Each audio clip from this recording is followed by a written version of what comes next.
Bonjour à tous, dans cette vidéo je vous emmène en Normandie sur les traces de l'opération Overlord et du débarquement du 6 juin 1944. La région Normandie regorge de vestiges et d'activités en tout genre pour les touristes. C'est ce qu'on vous propose de découvrir dans cette vidéo. On vous a concocté un petit itinéraire au cœur des lieux emblématiques de la bataille de Normandie. Alors embarquement immédiat, c'est parti. Le numéro 4 commando, c'est l'unité franco-britannique qui a débarqué sur Sword Beach le 6 juin, qui a libéré la ville de Ouistreham et qui était aux premières loges au moment du débarquement. Donc les Français ont combattu sur le lieu même où se trouve quasiment le musée. Et puis les Britanniques ont été plutôt combattre du côté du port et du Grand Bunker. Donc pour libérer la ville et ensuite repartir et faire la jonction avec les parachutistes de la 6e Airborne. Il y a différents matériels qui sont exposés. Le plus symbolique et le plus connu, c'est la Tommy Gun, puisque les commandos étaient équipés de cette arme américaine. Donc c'est une arme qui est lourde, mais qui est très efficace. Et figure également cette arme sur le logo des opérations combinées, qui est le badge qui se trouve sur leur manche. Je n'ai pas de pièce favorite, mais les bérets verts sont quand même très symboliques. Et puis le fait qu'ils aient donné leur béret au musée, ça montre qu'ils avaient totale confiance dans le musée pour transmettre en fait leur mémoire finalement.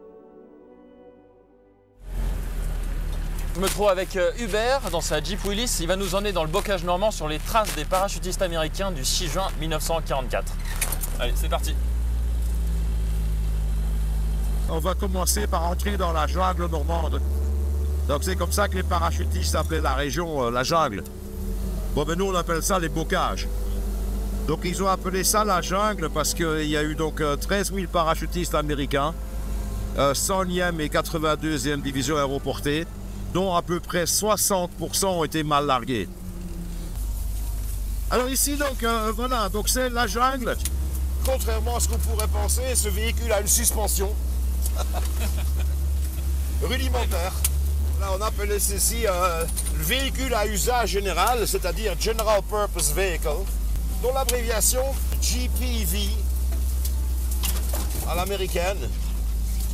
Donc malgré les mauvais largages, et grâce à leur nombre, leur bon entraînement, ils sont quand même parvenus à accomplir leur mission. Mais sur les 13 000 parachutistes, on déplorera quand même 1740 pertes. Les Allemands arrivent ici le 18 juin 40 à la surprise générale de la population. Ils frappent à la porte des plus belles maisons. Guten Tag, auf Wiedersehen. Voilà, ils prenaient possession des plus belles maisons. C'est ainsi que, par exemple, une belle maison ici, eh bien, donc en allemand, c'est investi, c'est établi ici. Le 6 juin 1944, quelqu'un d'autre frappe à la porte. « Hello, I'm Americans » et prend l'Allemand par la cravate.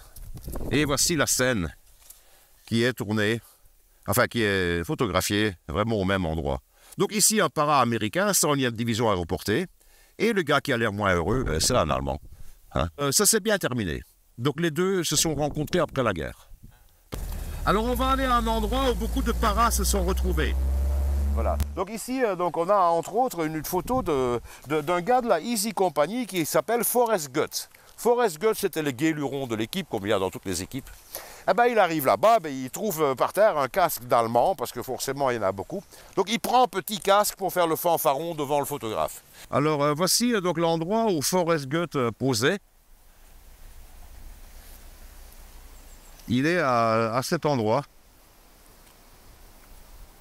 Voilà, vous voyez, donc c'est la même maison. Il y a juste les plaques de concours équestre ou d'élevage qui ne sont plus là.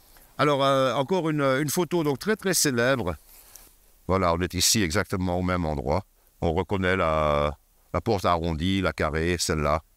Et même la forme des pierres. On voit cette pierre qui est un peu plus longue, celle-là qui sont carrées. Donc c'est ici même. Donc ici, donc, 836 000 hommes, 220 000 véhicules. Division Leclerc, 16 000 hommes, 4 000 véhicules.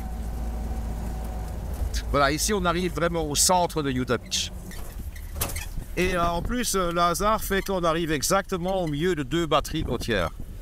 On est ici sur la plage de Succès. C'est-à-dire que 23 000 hommes ont débarqué ici, des Américains, et sur les 23 000, il n'y a eu que 197 morts sur cette plage, contrairement à Omaha Beach. Donc Omaha Beach, qu'on appelle toujours Omaha la sanglante, où il y a eu 2451 morts sur 29 000.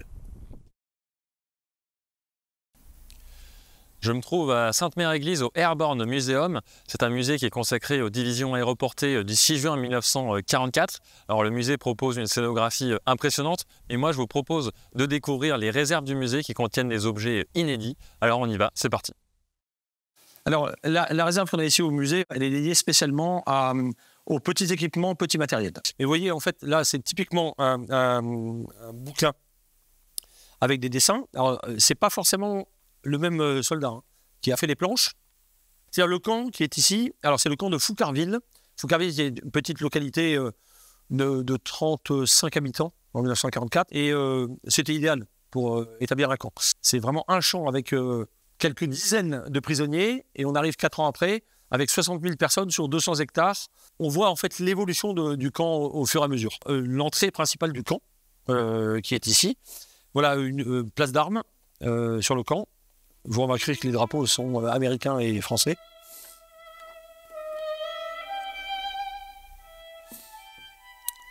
Ça a été fait à la main par un prisonnier. Ça a été fait spécialement pour l'anniversaire du lieutenant-colonel Kennedy. Ça lui a été offert à son anniversaire. Donc ça dénote aussi l'état d'esprit qu'il y avait dans ce camp, puisque là on parle bien d'un prisonnier de guerre allemand qui fabrique un violon pour l'anniversaire du gars qui le maintient en prison. L'état d'esprit qui régnait dans ce camp, et c'était aussi dû à l'officier commandant l'unité, parce que c'était aussi les ordres qu'il avait eus, c'était la mission qu'il devait accomplir, c'était que ce camp, les gens qui étaient internés à l'intérieur, on puisse les réinsérer, et les réinsérer de la meilleure façon possible.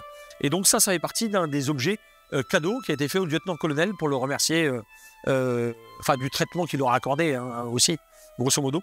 Voilà, donc c'est un objet exceptionnel et qu'on a la chance d'avoir aujourd'hui au musée. Voilà, c'était un petit aperçu de tout ce que vous pouvez faire en Normandie autour du tourisme mémoriel. La région regorge de sites exceptionnels et les 80 ans de la libération et du débarquement constituent l'occasion parfaite de les découvrir. On se retrouve sur la plage.